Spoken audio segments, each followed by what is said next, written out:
hopefully when that starts, great, it's recording. Apologies for kicking you all out. If you could all come back in, that'd be great.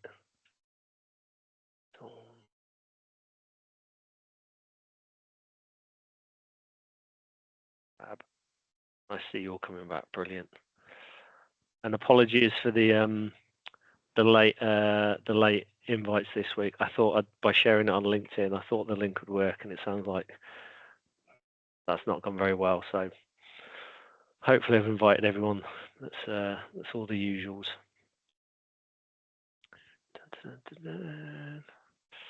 Okay, I'll give everyone. I'll give it another minute, and then I'll get started, and I'll make sure we're done for 12 o'clock today. Definitely.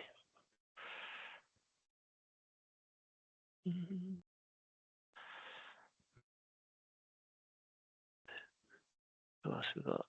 Danny, excellent. Hattie, Ian, fab.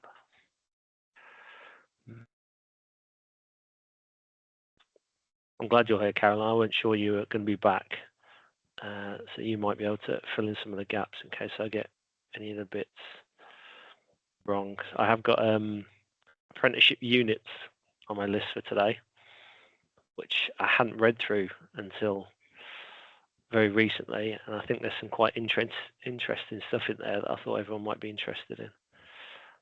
Okay, right, let's get started then. Thank you very much for everyone dialing in. Hopefully you can see the screen. We'll be finished for midday, definitely. So I'll do a quick health and safety moment, and I'm going to try and circle back onto something that I probably haven't done enough of, and maybe just a reminder of what we're here for.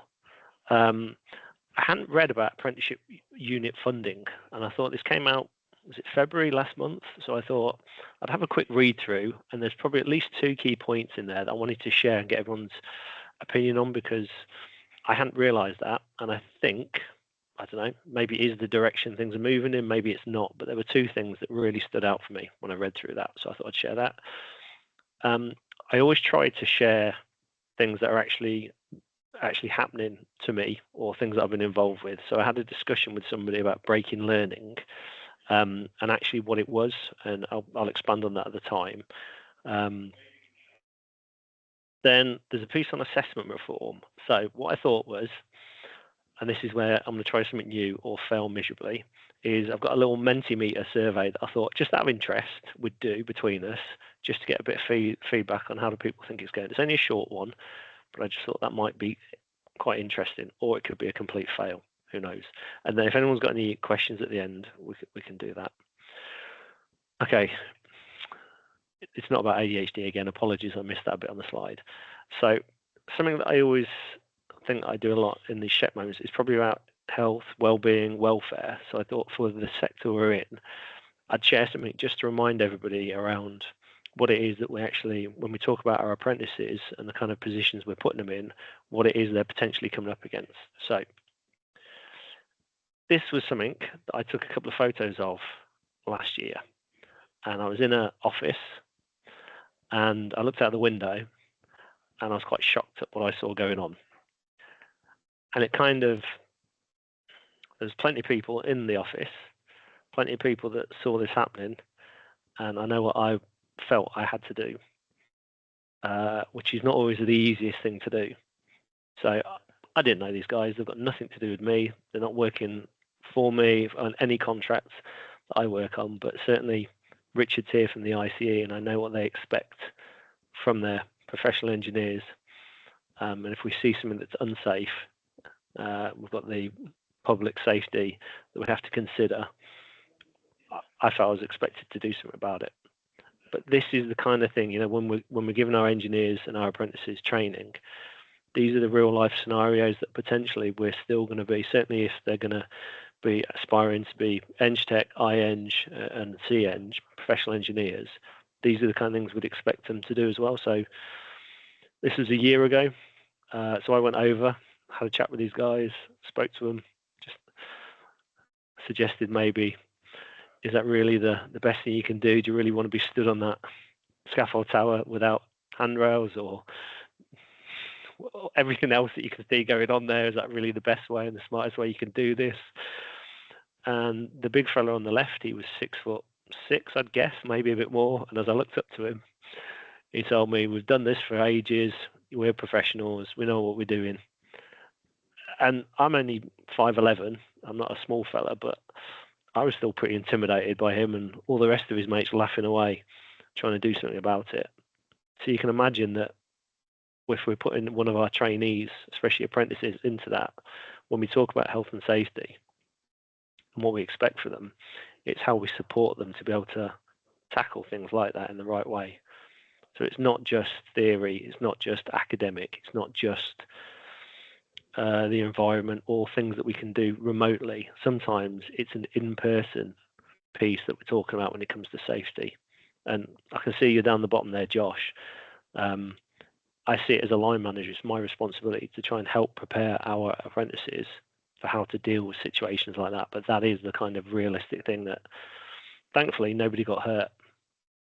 But if you didn't do anything, and it'd be interesting to see what the other people on the call think, and somebody got hurt, I'd feel terrible about that. And I certainly wouldn't think that's what the professional institutions and our industry would expect from us.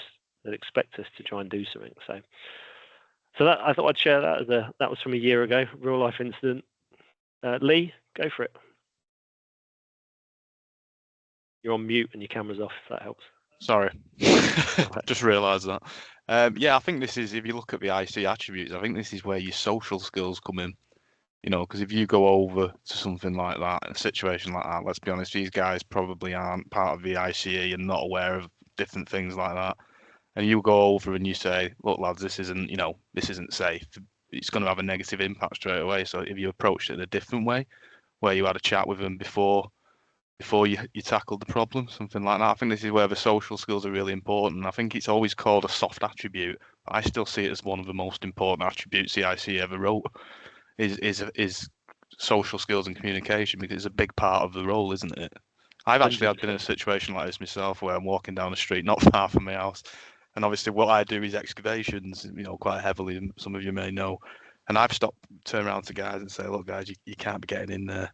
But I think it's your approach to it which is important. That's what we could probably be teaching our apprentices, and it's the social skills, having that ability to drop down to the site guys level and have that conversation rather than go in with like a boardroom approach. Do you know what I mean? Or like a health and safety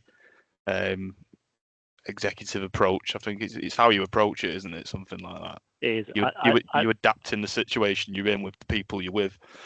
I never go with a clipboard. I never go with a book. I never go with anything. No. I never go with that. And I always make sure that they know all I want to do is make sure they go home safely to their families. At the end of the day, that's it. This isn't about trying to get a scorecard on, I can make sure I can get my check observation in for the month. I don't know them, but I still want them to go home to their families safe. That's it. Yeah. It's as simple as that. They did laugh it off and tell me to jog on, but that is still the real life world that we're all operating in, isn't it? So, we have the theory that we talk around, but this is where it's a job with training. It's not just an academic piece comes in. It's how to manage these real life social events and social pieces. And actually, Josh, I don't know if you want to come on. Josh came to visit one of my sites in Wakefield, and there was what was the guy doing with the cutter? I can't remember, Josh. Was he missing some PPE or something? He was cut on tarmac, but he had no goggles on. That was it. And you just went and had a chat with him, didn't you? Yeah, it was good. He literally just stopped and explained that he couldn't because they were like steaming up. And that was a really good part of it, because actually we could have just assumed we'll put something in to say he's doing something wrong, but actually you were spot on, Josh. You went over, chat to him. It turns out there was an actual reason for it. So well done. Anyway, so that was it. I just thought I'd share that, just a reminder of the actual kind of industry we work into. Okay, thank you everyone for that. Thanks Lee, thanks Josh. So I hadn't really looked into apprenticeship, the unit funding rules. Something came up on LinkedIn the other month saying that there were updated apprenticeship funding rules, and I always love to go for a read through them. And then I realised it was just on the unit funding. So I thought, all right, I'll have a quick flick through just to see what the changes are. So there's a link on there to them. It was March, the update, and it was quite clear it was just for the apprenticeship funding units. I hadn't really looked much into this, so I thought I'd just highlight a few bits. So the reason for them is around targeted flexible training. Great. And interestingly, typical plan duration was between 1 and 16 weeks. Okay, didn't know that, so that's quite useful to get to know. And then there's a lot of the rest of it actually seemed to be quite similar to the normal full apprenticeship standards anyway. So that was the other thing that really stood out for me. But this part at the bottom there, no requirement to undertake progress reviews. I suppose if it's short term, that kind of makes sense, but I didn't know that until I'd read through this. And then the assessment of it at the end talks about a skills test. So no, we're not talking about EPAs now. There's a skills test that mentioned it. I haven't read any of the standards or any of the actual the requirements for it. It was just purely the funding rules that I thought I'd have a read through. But I thought that was quite interesting. It talks about skills test. All apprenticeship unit starts must be funded through the apprenticeship service. Okay, fair enough. That's useful to know. And then this was one of the first things that stood out to me. So there's 2 milestone payments. And then the second one is it will be made once the learner has completed 100% of the planned delivery hours and achieved a successful outcome. And it's that bit that I thought was really interesting. It's the first time that I'd sort of read that where actually this isn't now you just need to pass through gateway and then the payment is made. We're actually talking about a successful outcome for the apprentices now, which to me is a huge step change. I was really pleased to read that. And then the next one was talking about if the employer is expected to contribute. So it talks around the costs. If the true cost of the delivery exceeds the funding band, they must agree how the employer will pay the difference. So again, I thought actually, I don't know how many of us have had maybe discussions offline in various different places about this, but to actually see it out in the open, I thought was quite a nice thing. I think I don't want to be controversial about it, but I think it's a realistic thing that needs to be talked about, because I think I can see, Danny, you're there certainly from the provider's side of it, but if apprenticeships aren't commercially viable, I don't want them disappearing. And this seems like one of the discussions that maybe has been needed for a while. So I'll stop there about those 2 points. I don't know if anybody wants to add anything to it, but one, certainly the focus on a successful outcome before final payments, and 2, opening the discussion around potential employer contributions. Go for it, Richard. Thanks, Colin. Yeah, that was quite interesting. The slide before about the contribution. I did read something, was it a couple of weeks ago, comments by FE sector saying that yes, these programs won't be viable. But actually on this slide, I was in a meeting, must have been the beginning of last month, and it was talking about funding of apprenticeships, and there was a senior Skills England person on that meeting. And there was a question about the funding bands that are available for each standard and whether it was affordable or could be maintained. And this individual from Skills England said, the funding bands that are currently set are, if they don't meet what is the required amount for the full training, then employers would be expected to top up that fund as it is. So if you think about a degree apprentice, which is 27,000 over 5 years plus, you could, or the expectation from Skills England, from my understanding, was that if the university said, yeah, we want another couple of grand on top of that because we can't afford to deliver the programme, then it would be negotiated as per, what's written in writing here. But it seems to have been sort of an unwritten rule, if you like, from the year dot. So that doesn't strike me as something new. What I can see on the screen, it's something that's sort of, yes, I know we're talking about units now as rather to the whole apprenticeship itself, but it's something that seems to be maybe out there for a long time, but nobody knew that was supposed to be how it worked, if that makes sense. Absolutely. So, yeah, it was something IFATE. So when I first joined the construction route panel, when it was IFATE, this was something that was being discussed and mentioned even then. So I don't think I picked up on it till maybe 2 or 3 years ago, maybe 3 years ago, something like that. But yes, it's always been there. You're right. It's just nice to see it there and sort of out in the open. And I wasn't sure who was necessarily aware of it. I did go to an AELP event, I think about 18 months ago, and there were other industries that were quite open and discussing this, and it seemed to be the norm in their industry. Danny, go for it. You're next. Yeah, from a training provider point of view, obviously logistically behind the scenes, there's a lot we'll have to do. But from the employer engagement side, which is where I work mostly at BCU, it's simplifying and keeping the confidence in the employers, especially the SMEs, when there's so much noise about the apprenticeships at the moment, that these things being defunded and these are new and the levy's changed. It's caused a bit of confusion on the SME basis, where the organisations are tried to just figured out what was going on, and then now, well, what's this new unit thing? Is that us? So should we be doing that? So I think for us, it's more a case of simplifying and building that confidence back in SMEs that what's coming, why the changes are happening, how training providers can support, and just being there as their sounding board in a world of, at the moment, what they're seeing is a world of kind of noise around apprenticeships, and keeping it positive, but it is there to help your employees and your future employees develop and grow. And is there anything on the employer contributions that you wanted to add? Is that something that you're involved with, or you don't have to comment on it? It's just from a provider's perspective. Yeah, certainly. I mean, obviously, it's conversations that we're having, and I think it's waiting for that information. I was at the Apprenticeships Training Conference in Liverpool about a month or so ago, and it was just it's that same confusion around it again, where I think they look to SMEs look to training providers, and rightly so, for advice and guidance on that. When it comes to employer contributions and how much and when and all those kind of things. But it's just that confusion at the moment, which hopefully will settle down once these things are confirmed over the course of the next few weeks or months. But yeah, those are conversations that we anticipate will be more of than we've already had at the moment. Great, thank you for that. Ian, go for it. I'm looking forward to what you've got to say on this. You're on mute. Okay. Yeah, I was just going to say, I've always known it to be the case where providers have asked employees for a contribution.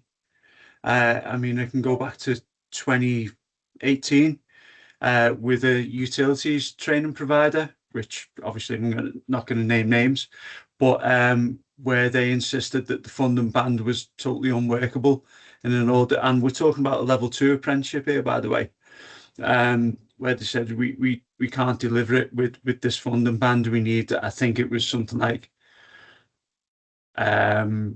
between 3 and 4K per learner top up that they were looking for. Yeah, so I guess that it's nothing new to me, but it's not, I guess, particularly within degree apprenticeships, we haven't been asked for that before. And yeah, I mean, it's like you say, it is like an unwritten rule, but also, I mean, there are also, I've had experience of providers that have written into their contracts non-completion payments. I know that we're seeing that more and more, but I've known that right from the beginning of apprenticeship standards and levy. So that's just my bit of input on it. It's good. How have you found that, if you don't mind me asking, right, sort of with your working relationships? Was it quite nervous from the provider to actually broach that subject, or and has it sort of affected relationships afterwards? Yeah, I mean, the example I've given of the utility train provider, that was with a previous company that I worked with, but it was a bit of an awkward situation in that they were only one of 3 providers that were delivering the course, that the apprenticeship that we wanted. So they were in a prime position, and obviously the other providers also wanted to top up. So I guess it goes back to the funding band. So it wasn't an awkward conversation, or it didn't particularly affect the relationship, because it was a kind of non-negotiable, if you like. But a situation I had with another provider where they were enforcing non-completion payments, that was particularly awkward, because it was an unfair clause that they wanted to put into the contract, in our opinion, at the time. Thanks for that, Ian. I am aware, so there are some providers that do ask some employers, and I think where my impression was that where it's an open discussion at the start, that this is the topic we'd like, that seems to be a more appropriate and collaborative approach, as opposed to, as you've mentioned there, Ian, I'm also aware of the penalties for not completing by certain dates. It comes back to that commercial, you've got to respect everybody's role in this, and there is commercial viability for the providers. If they can't afford to keep going, they're not going to put this on as charities. Danny, tell me if you're wrong. If I'm wrong on that, I don't believe you're all charities, are you? No, you are correct on that. Okay, good. Just check it. Thanks for that. Cheers. So, but it just seems like that, as you sort of described Ian there, it sounds like that was good. If you can have that open and honest discussion at the start, this is what's needed. There is a contribution.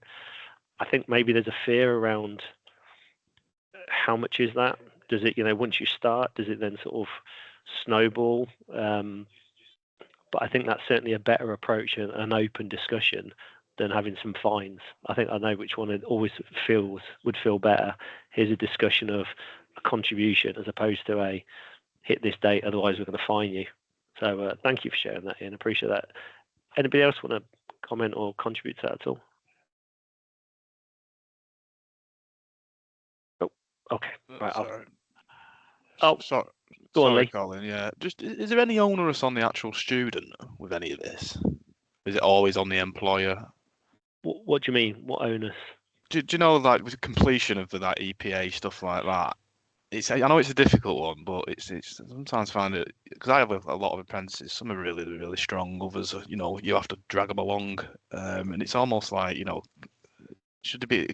Will there ever be onus put on the actual individual? I do agree. I can totally agree and hear that. But what I'd also say, and I'm sure maybe not Josh and Elijah, because they've got a great line manager, but I would bet there's apprentices that would say, actually, to be fair, they probably have the same experience with their employers and or providers. I think all three of us, as general trainee, provider and employer, I bet there's apprentices that would say, sometimes I've had to try and drag my business to actually provide me with the experience. So, I was chatting to an apprentice for a local authority we worked with yesterday. He's talking about his gateway in September. He's doing a project management. And I was talking to him about, well, your project is really important. That's the real, you can't get assessed if you've got a duff project that you can't demonstrate the KSBs on it.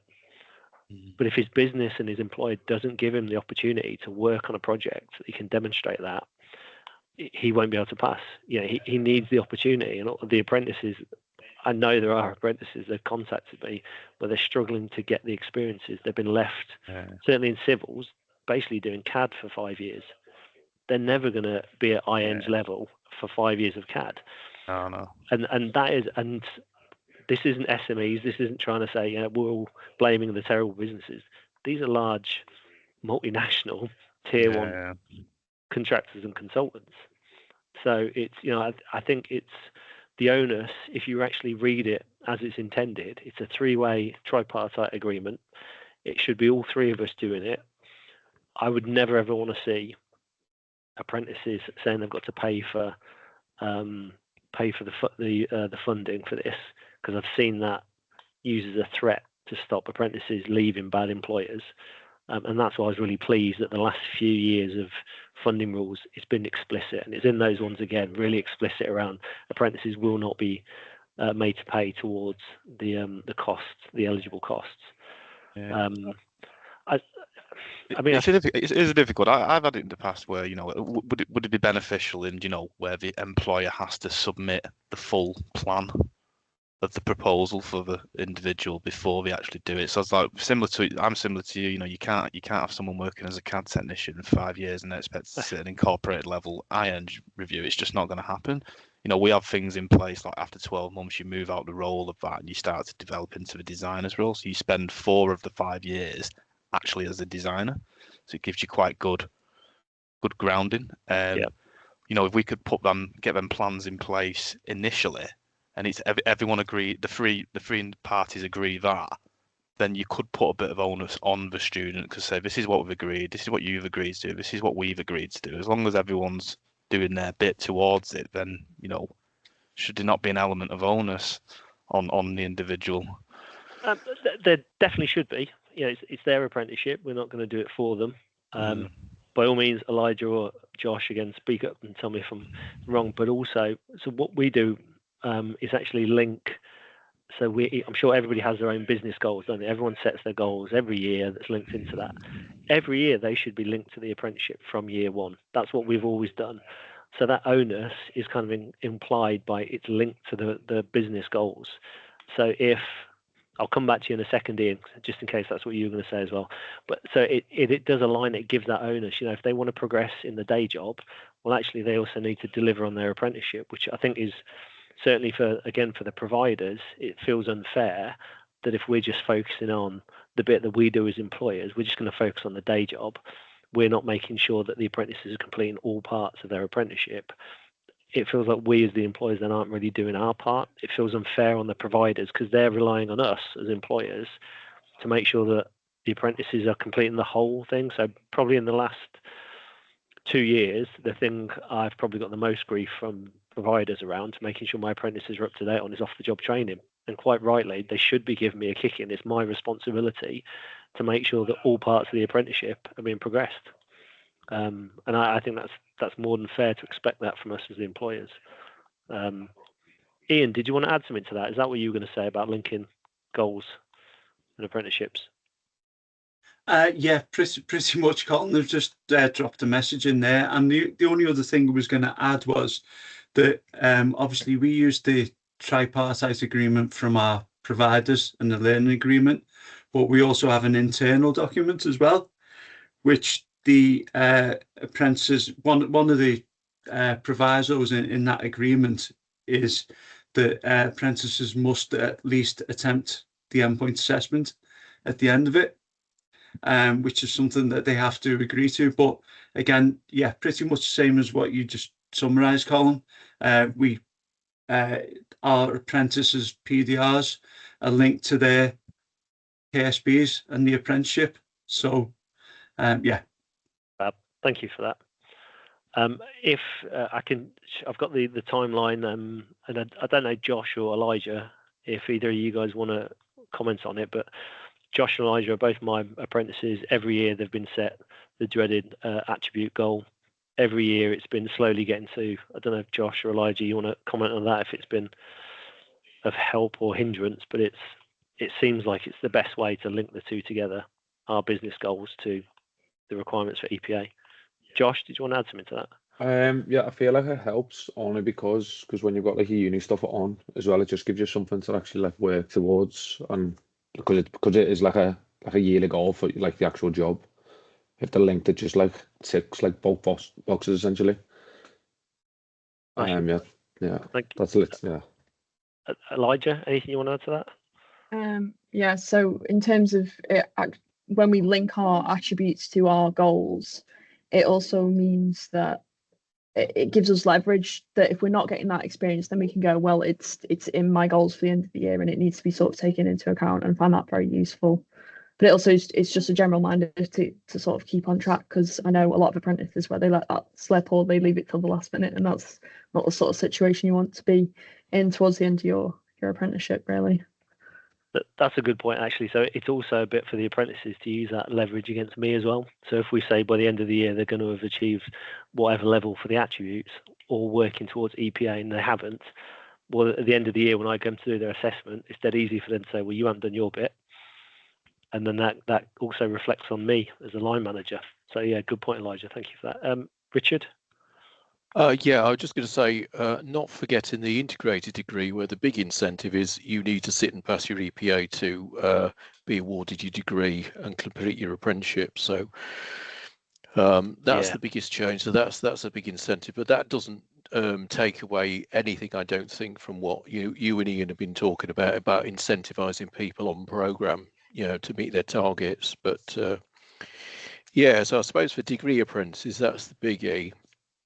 But for those on level 3, level 4, it's still sort of on program, let's say cajoling, encouraging, and mentoring and supporting as you normally would do, in the hope that the individuals do sit the endpoint assessment. But yeah, so for those that are currently on program, of course, we're talking about reforms later on, which we can't comment on the sort of the incentive for that, but yeah, I think if people incentivized, it shows employers are interested in their development, and I'd like to think that sort of that encourages people to get on. Agreed. So yeah, I think it also needs us giving a bit of leadership. But yeah, I totally agree. You just do get some people who just aren't interested. But as I say, it probably sits. You'll have some employers like that as well. Malcolm, did you want to add to that? I was just going to add, we work in an industry where we have a baseline of 100% is normal. 100% is not successful. That's what normal looks like. And we might need to step back from this, particularly with apprenticeships, and say it might be okay if a 17-and-a-half-year-old makes an error and 8 years into their career doesn't want to be an engineer. It might be okay, because people do go to university or college and study subjects and then change their mind and become something else. The gut-wrenching part of this is we take people on who believe they want to be a foreman, or they want to be a CAD technician, or they want to do this thing, or they want to become an engineer. It feels like it's the right decision to make, but 2, 3, 4, 5 years later it might be wrong for some, and it's okay. We shouldn't expect 100% to be the minimum. If we were to compare it to people doing full-time education, 100% of people that like maths and art don't become engineers. It's okay. So it's trying to reset the boundaries of what success looks like, especially if we're used to taking graduates on and they become engineers. Taking on young apprentices, we're taking people on at a different point in the decision tree. So I'd love all of our apprentices to want to do their EPA and pass and flourish. And it's helping our managers understand nobody's failed, because not everybody does that. Yeah, good point. I suppose it's a good benefit of that's why like a level 3, where it is a shorter duration, is a good career step, isn't it? If you're not sure what you're going to do, it's a shorter commitment than potentially a degree apprenticeship that could be 6 years. And some degree apprenticeships do offer an opt-out clause, if you like, or an opt-in, depending on which way you look at it, where you can do a level 4 EPA partway through and then go on to a level 6. And I think that allows for that break for those people that have gone far enough to say, I want to leave at this juncture. So that's a huge commitment to make 5 or 6 years. You want to do a thing. No system's perfect, but it's okay. I know I've told this story in here before, but I would say remind of one of my apprentices when I was on the A6 MAR. The only reason he started it was a level 3 civil engineering apprenticeship, because he had 2 options.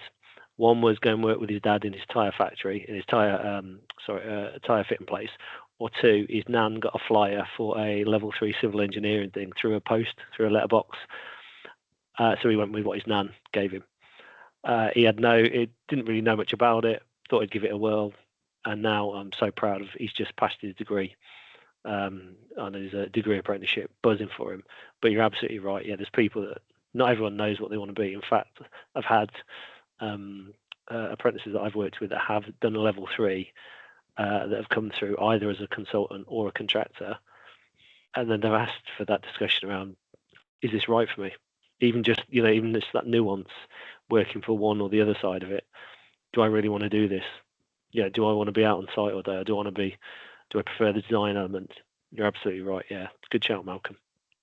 Okay, I'm conscious of time, so I'll crack on. Oh, there you go. There's a financial contributions by a learner. Must not be asked. Always my favourite one, to financially contribute to eligible costs of training. A few years ago, it wasn't as black and white in the funds, in the rules in there, and I saw it too many apprentices threatened with costs, and it wasn't fair on them. And you're right, Malcolm. They might just not be the right thing for them, and to force them to carry on through for another few years, it wasn't fair. Okay. So the second thing I wanted to very quickly talk around was a break in learning.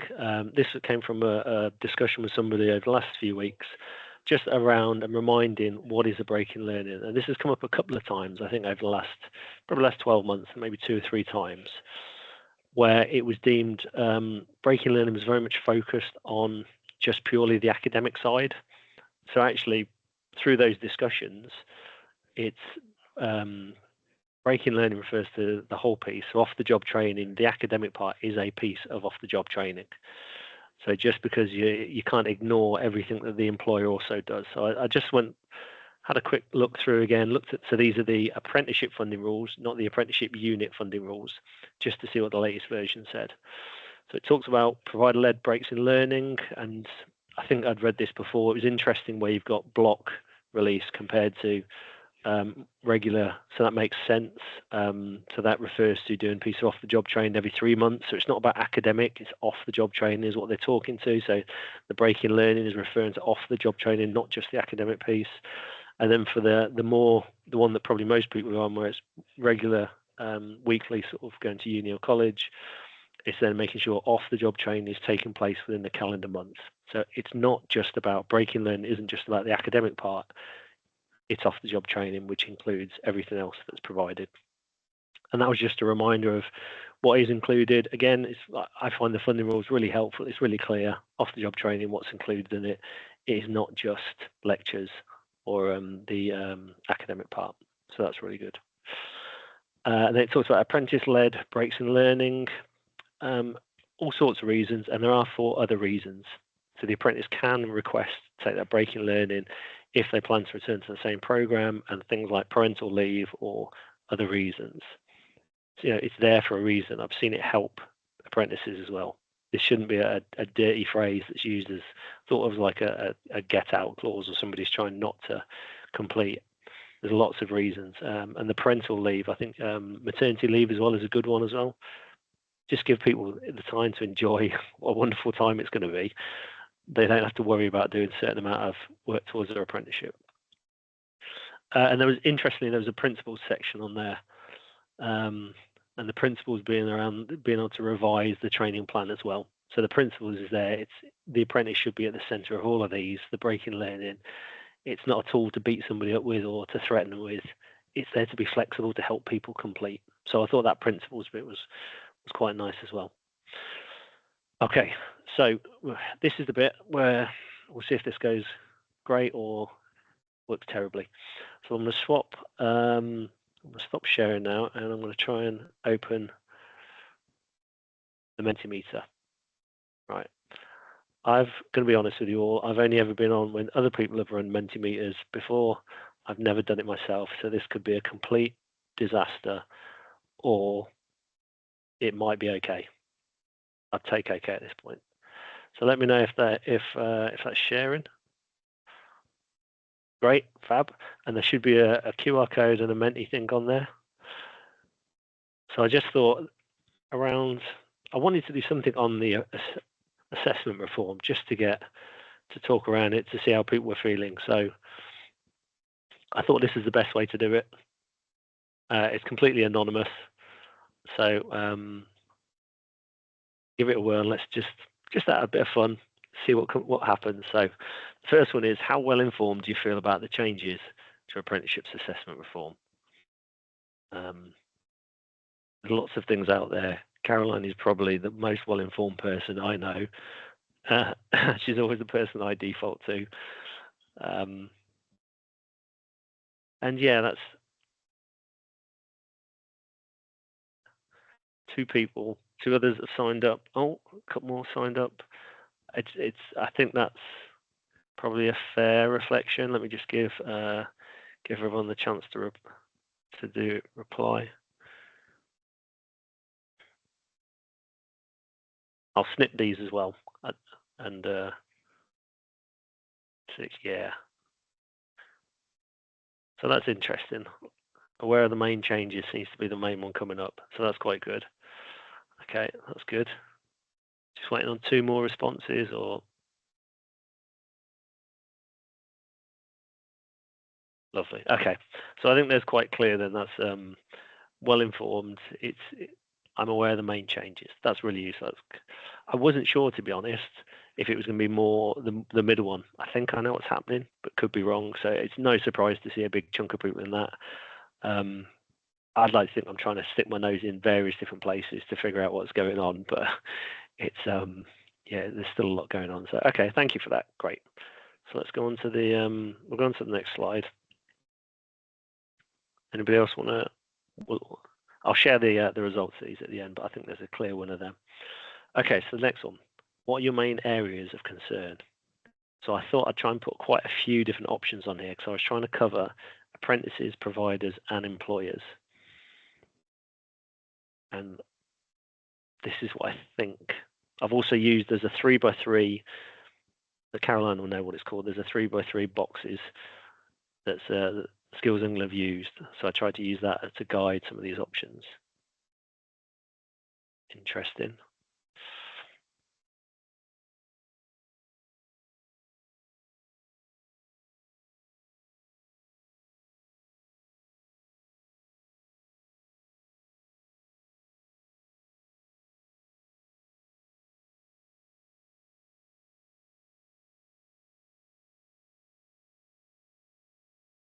Get a few more.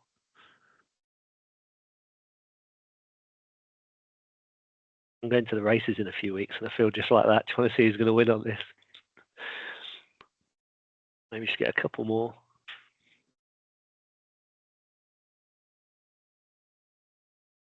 Go on, one more person, just to see if there's going to be any other 7s or not.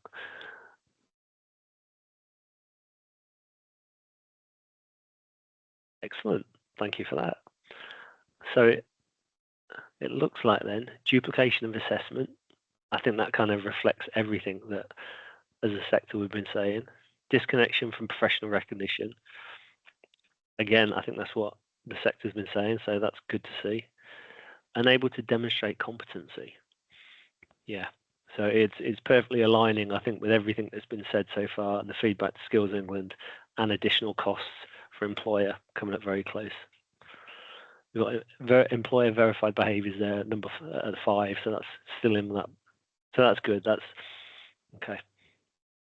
That certainly reflects then what I think we've said as an industry so far, and we're still thinking that. That's good. Okay, next one. Who do you trust to make the right decisions for all parties, especially the apprentices?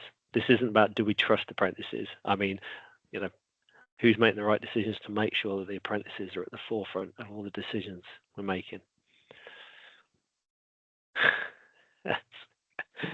That was the only trailblazer I could think of, so there are others, I'm sure, but yeah, TAC in this environment I thought had to be in there.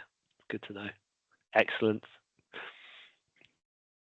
I could just rename that Caroline. Maybe that's one we'd all trust the most. Yeah, we all trust Caroline now. Yeah, that is there. I don't do chartered surveyor. That's how I love the ball game. That is really interesting then. Right. So if ever there was a reason, I put that on my LinkedIn profile though. Yes. A joke. It's yeah, that is a resounding win, I'd say. That's really interesting. Really, really interesting. Okay. Right, and then I'll move on to the last one then. That is a resounding answer. I wasn't expecting that. So this is one of the word clouds now. So anything that you want to put in, what else is it that concerns you about these reforms? I think you can put multiple answers in, I think.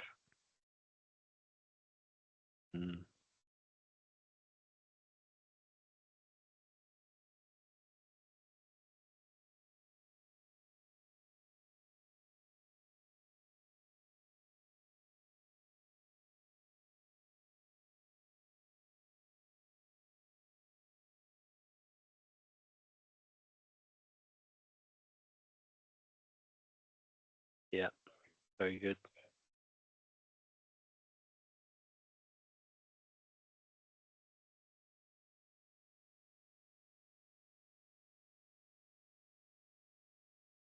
Yeah, speed for both employers and providers, and for the apprentices as well. It did get me thinking about if someone's looking to start an apprenticeship now, do they really fully know what they're even going to be signed up to in September? That feels really, if employers are trying to advertise, providers are trying to get ready to start a course, and somebody's applying for a course, potentially in the next 5 months, we can't guarantee actually what everyone's going to walk into. That seems quite scary.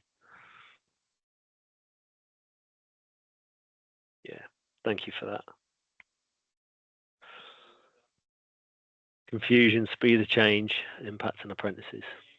Yeah, those are the main ones jumping out. And there's a few competence in there, inconsistencies, I suppose clarity. Yeah. Okay, thank you for that. I just thought I'd try something a bit different just to see what came out, and I think that demonstrates still that we're all thinking the same. We're all still aligned from where we were last year. There's lots of things going on, but there's still needs a lot more clarity. There's still a lot of unknowns. Thank you for that. I'll snip those and I'll share them in the chat afterwards, just so everyone's got the full set of results at the end. Great, thank you for that then. All right, let me stop sharing that and go back to the other one.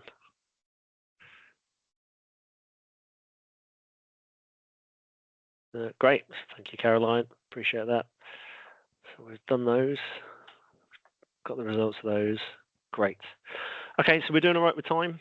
There's just over 10 minutes left. There is one thing that I wanted to mention, but I wasn't sure if anybody had anything else they wanted to mention, to raise, any issues, any challenges anybody's got. Richard, go for it. Yeah, sorry, it's not so much a question. It's sort of a bit of feedback that I've got back from the EPA team, with particularly for degree apprentices. We've had a few come through this year who are unaware of what the EPA elements are. So they've come forward in front of their assessors unprepared to give a presentation. Fortunately, it's a very, very small minority. And then I saw some results yesterday where people had passed the EPA, but the additional requirements for IEng had not been sufficiently met.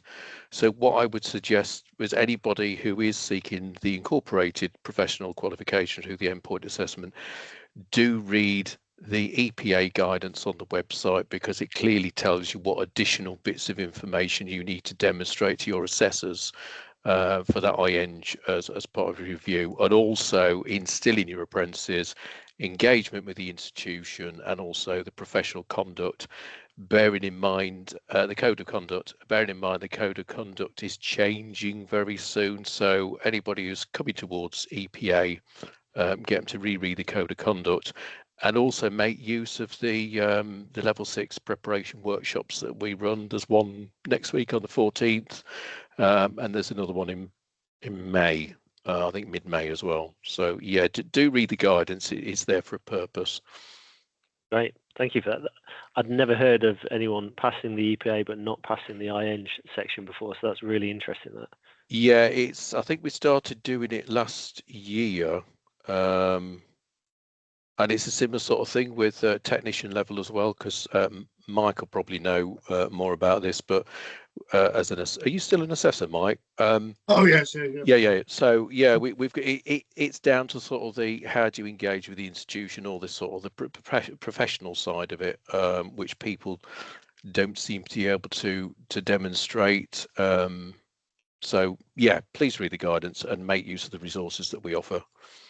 Right. Yeah, the difference is at the level 3-4, they can elect to do EPA only and then retrospectively submit the uplift code of conduct, CPD, formal and engagement, which they can't do at level 6. Level 6, it's all on the day, EPA plus uplift. There's no retrospective that is available to them on the level 3-4.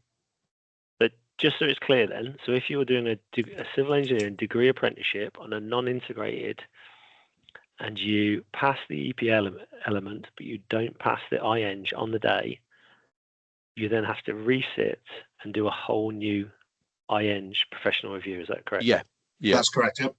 Wow.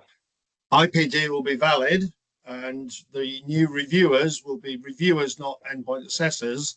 So it'll be directly against the 7 attributes with communication task, not the written exam. So it won't be a new EPA. It will be a professional review at the IEng MICE level. Wow, I didn't know that. Okay, that's really useful to know then. Thank you for that.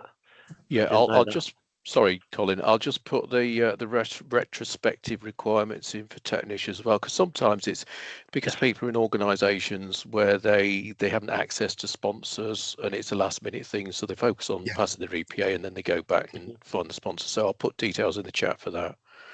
Great.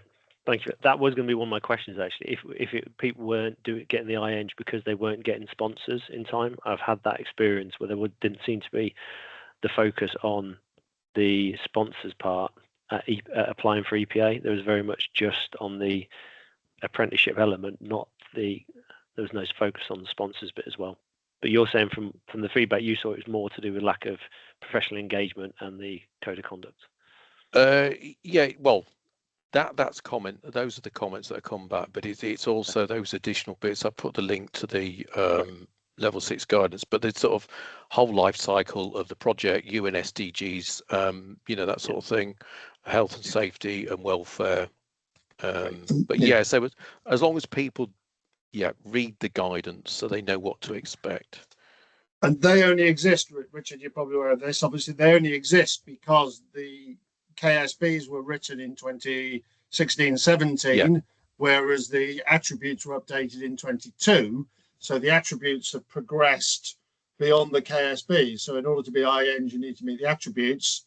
So when mapped across by the team at the ICE, the extra uplifts just bolted in at the back end if they're looking for IEng at the same time. So it's not, there's a problem with the KSBs, it's that the KSBs are written to a different version of UK spec, which has been extended by the 7 attributes. Gotcha. Thanks for that, Richard. Thanks, Mike. Gavin?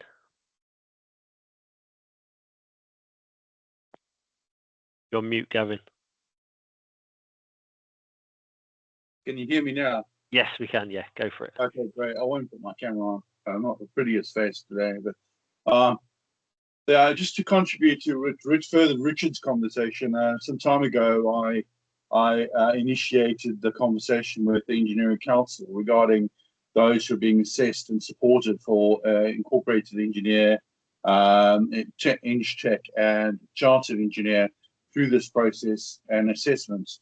And the conversation that we had with the Engineering Council was related to those who had learning difficulties, dyspraxia, dyslexia, autism, and so on, and how they would fundamentally be assessed through reasonable adjustments in that space.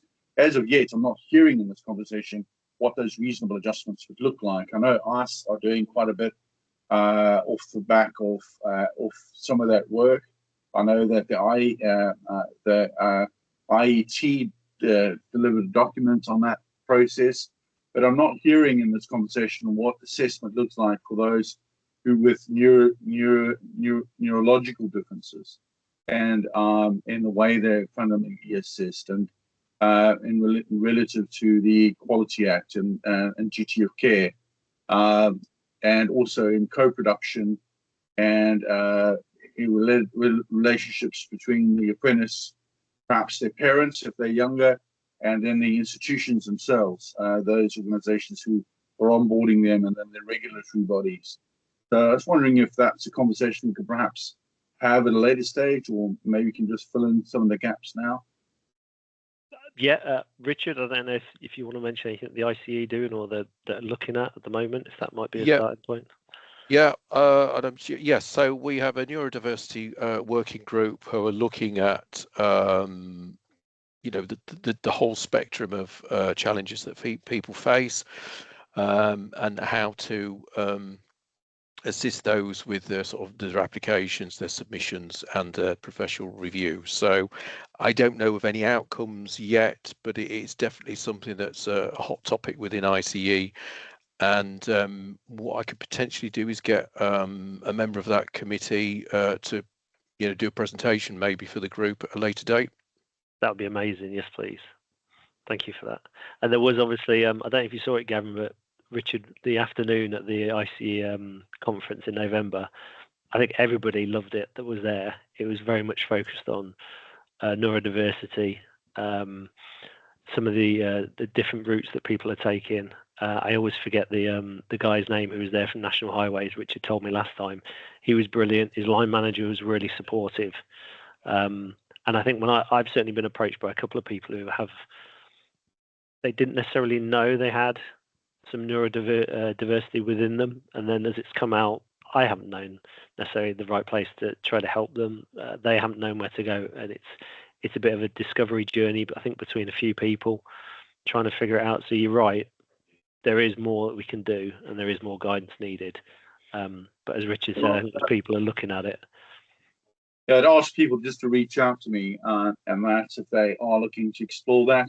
I was at the Neurodiversity in Business conference this week, and that's certainly a hot topic within certainly banking, JP Morgan, Lloyd's, and the likes at that sort of top level.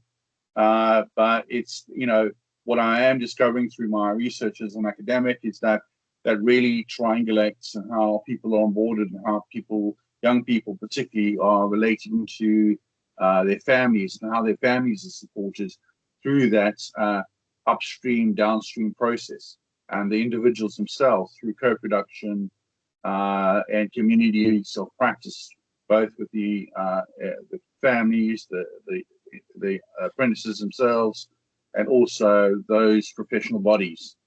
So I think it's a conversation that's really important right now, particularly given the needs issues that are there, and there's the duty of care through the whole process. I think that needs to be further scrutinised and supported, in my academic opinion. So I'm happy to connect and talk about that further. Great, thanks, Gavin. Cheers for that, Lee. Sorry, I'm on mute again. It might not be the right platform for this, but I know Richard's on the call, so I'll probably direct this directly at you if that's okay, Richard. Do you know, with regards to IPD Online, is there any way we can make it more flexible for apprentices? So what we try to do at MGF is get them to write reports more, because we find that the report writing helps them develop better than just adding paragraphs of evidence. But the problem with the IPD Online system, it doesn't allow you to. You can upload it as a PDF, but when you print the report, it doesn't print it as a story, if you like, like you would do if you uploaded evidence on the IPD Online system. I was just wondering, is this something we could look at with the web development team at ICE to see whether we could make it a more flexible system to allow people to choose how they actually evidence? Yeah, well, I was under the impression you could upload reports and just make references in the evidence boxes to that report. You can upload attachments, but it doesn't print it as a report. You know, when you're reviewing it with an MDO at the end. Right. Yeah. It might not be the right platform. It might be a different. I just thought while you was on the call, I'd catch you. Yeah. Well, I'm saying, do you want to drop me a line? Just send me a few bullets of what you would like, and I'll feed it back. Yeah. Okay. Thank you for that, Malcolm. Go on. We've got 1 minute left. You can be the last one. You're on mute, Malcolm. Lee, give us a shout about that. Richard will have loads of brilliant ideas. We do all sorts of stuff at our company. It can depend on the MDO, what is acceptable and not. Well, if you want to give me a shout independently, we'll show you what we do at our company. That we've got 1,000 different solutions that work for the individuals at the end of the day. Thank you, everybody, for that. Right, it's we've got less than a minute to go. There's one last thing that I wanted to share with you. Just in case anybody is in West Yorkshire, I'm trying to do a similar kind of thing for this, but to support SMEs and trades. So trying to help them to take on more apprentices and to answer some of their questions that's kind of stopping them and holding them back. So if anybody, I'll put that in the chat as well, but if anybody can share that, that'd be much appreciated. It's just trying to support some of the SMEs in taking on apprentices, but also ongoing support. something that they seem to, everyone looks at day one, get people to take on apprentices. But like with this, I believe people need ongoing support, including the employers afterwards. So I'll share that, and if anyone can share that on, that'd be much appreciated. Okay, that's the end of it. Hopefully you've all now got the invites that are every 2 months. They're on to the second Friday. Thank you everybody for your participation. I really do appreciate this. I'll download the recording, I'll share it afterwards. And as ever, if anyone's got any problems, issues, needs any help, just ask. We're all here to do that. So thanks everybody for your time. I really appreciate that, and have a great weekend. Cheers everyone. Thanks, everyone. Thanks, Colin. Cheers. Thanks, Colin. Bye. Bye. Bye. Cheers. And thanks for